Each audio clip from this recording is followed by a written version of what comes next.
Hi guys, this is Shivali and today I am going to give you all the information on my diet and how I achieved my fitness goals in about 14 weeks. And you guys, before I start anything, I really want to thank you all for the incredible amount of love which you have shown on my transformation video. And this thank you goes to the whole internet family, my Facebook friends, my Instagram friends, and also for all of my YouTube friends. Okay, and it is just so overwhelming to actually have people say that you have inspired me or you have motivated me or I'm proud of you. These are actually very powerful words, and I hope I am being able to get across my feeling to you all when I say thank you, because thank you is an understatement of what I feel for all the love which you have given me. No, seriously, like, thanks a lot. The diet I followed is called the ketogenic diet, and I will just break down scientifically what it means to be in ketosis. The ketogenic diet is derived from the word ketosis, and for the simplification purposes of this video, from now on I will refer to the ketogenic diet as simply keto. So keto is derived from the word ketosis, which is a normal metabolic state of the body in which your body burns fat as the primary fuel source, the breakdown of which will give ketones, which are acidic bodies used as energy for the cells. Okay, in a normal body, well, most of the times the primary fuel source is carbohydrates, which then turn to glucose, which then go to the blood, which is then transferred to the cells to give them energy. We can also get glucose from protein. Yes, your body has a very sneaky way of converting protein to glucose as well for energy.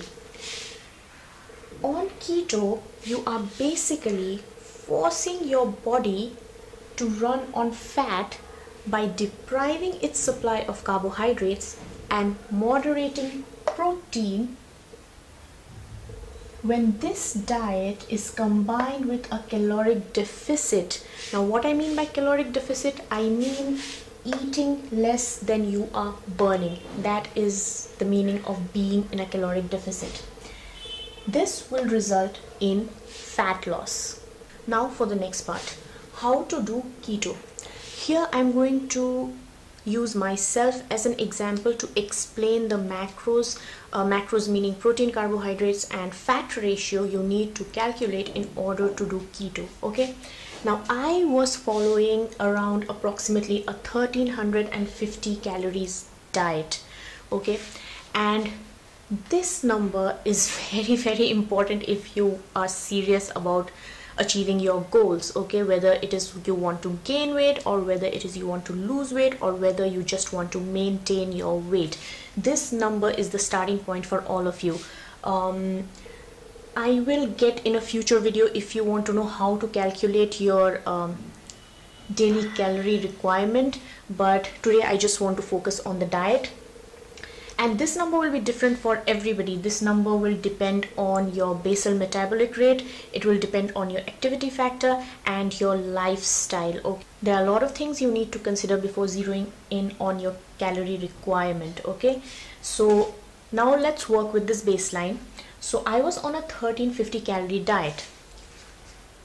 Since keto is carb restrictive and moderate protein, you need to understand the macronutrient ratio in keto or in any diet as for example. Okay, in keto what is recommended is that 70% of your daily calorie requirement should come from fats. So 70% of 1350 would be 945 calories. 1 gram of fat is 9 calories. That gives me 105 grams of fat per day. So I need to have 105 grams of carbs per day. 25% should come from protein. 25% of 1350 calories is 338 calories. 1 gram of protein is equals to 4 calories, which will give me 85 grams of protein per day, and only 5% should come from carbs. As I said, keto is very carb restrictive, so 5% should come from carbs. That means 5% of 1350 is around 68 calories. 1 gram of carbs is equal to 4 calories, which means I am allowed only 17 grams of carbs a day. Okay, for example, for those of you who don't have an idea about macronutrients, one piece of a small brown bread is equals to around 29 grams of carbs. Okay, so basically this is like about a little more than half a piece of brown bread. Okay, now I just want to explain to you that these are the numbers that are widely accepted in the ketogenic community as acceptable and threshold numbers to maintain your body in a state of ketosis. However, I tweaked these ratios because it needed to suit my lifestyle and what I was doing. For example, I went a little up on protein. I was doing around 100 grams of protein per day. Now that is because I was doing HIIT, which is high intensity interval training, and I felt my body needed more protein because I did not want to go less on the protein. Okay, next, I was allowed 17 grams of carbs per day. Now in the beginning I did follow this 17. I went as low as 10 grams just to kick my body into ketosis, but as I progressed, what I found out was that all of us, based on whether it's our genetics or whether it's our, just kind of how each body works, I found out that, and even what research says, is that everybody has a carbohydrate threshold or a limit up to which they are able to maintain ketosis. I went as high as 50 grams of carbs per day, and I could maintain my body in a state of moderate ketosis. Yeah, on 50 grams of carbohydrates. So I guess you will just have to see what is your threshold level, and if you are really serious about this, if you really listen to your body is very good at telling you what it needs and how it is reacting. Okay, so you will understand your threshold level of carbohydrates. Now I'm going to share some information about where to get your macros and good macro sources. Okay, because I'm sure that when I said 70% fat, some of you must have just gone like, oh, 70% fat. Okay, so I'm just going to explain that to you a little bit.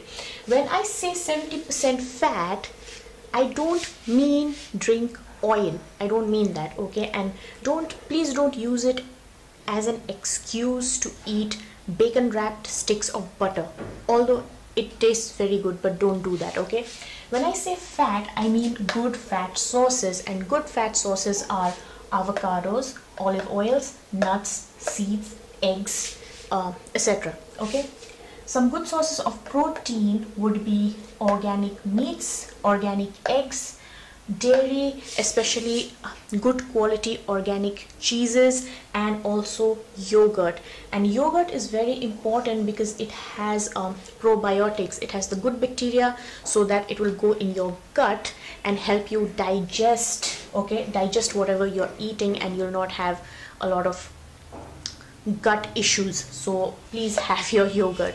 And carbs, which are the most important thing to consider in this diet, is that 100% of your carbohydrates should come from vegetables. Okay, and which vegetables? Low carbohydrate vegetables, and by that I mean green leafy vegetables and cruciferous vegetables. So spinach, broccoli, kale, asparagus, watercress, amaranth leaves, mustard leaves.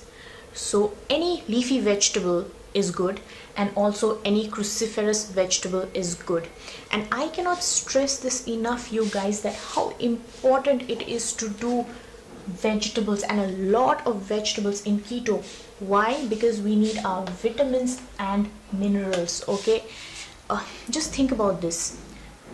You are basically forcing your body, which has been running its entire life on carbohydrates, to run on fat.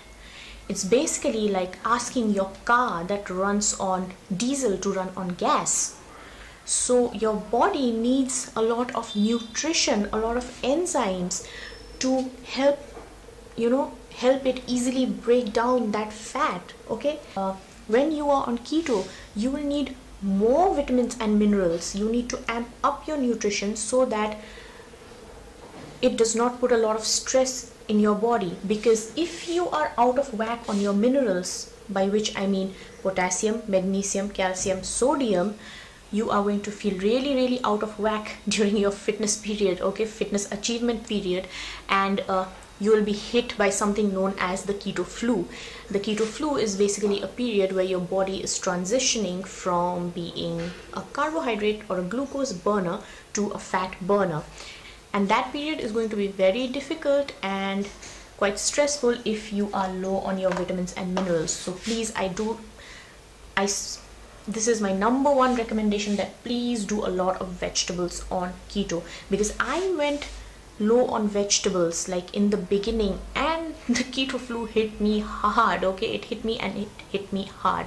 So I amped up my vegetables and I was feeling good again. Okay, a little bit of disclaimer that I want to put in this video is, if you have any medical conditions, then please consult your healthcare provider before going on any kind of major dietary changes. Because you never know how things, little things affect your physical health. So it's very important that you get professional advice before going into any kind of major dietary changes, especially if you have any kind of conditions that could be adversely affected by the kind of diet you're going to follow. This being said, I don't mean that keto is the only way to achieve your fitness goals, because remember that all diets are not for everybody. We all are different, and we all don't respond to all kinds of changes in the same way. Some people do really well on, say, Atkins. Some people do really well on paleo. Some people do really well on a completely vegetarian diet, and some people do well when they eat a good amount of protein. From my experience of trying and failing to lose weight over a period of almost 3 years, I have realized that the diet protocol you should follow should be based on what you are trying to achieve and the condition your body is in at that period of time. I did really well on keto because I have PCOS and I am also insulin resistant. So I needed to fix my insulin and get healthier, and I needed to amp up my nutrition so that my body was in a better position to shed all that fat. Okay, so my recommendation would be, just listen to your body and see how it responds to the changes you are making in your nutrition. And if you're following the right nutrition and the right diet for your body, you will feel better, you will feel healthier, you will have better skin, better hair, better nails, and you will lose fat. It is 100% guaranteed. Okay, so I really hope that this video helped you and gave you at least some information that would help you in your fitness journey. Please eat healthy, please eat being aware of what you're eating. Please eat to nourish your body, not just to feed your body, and just move your body a little bit to get that dose of exercise. Okay, stay healthy. Bye bye.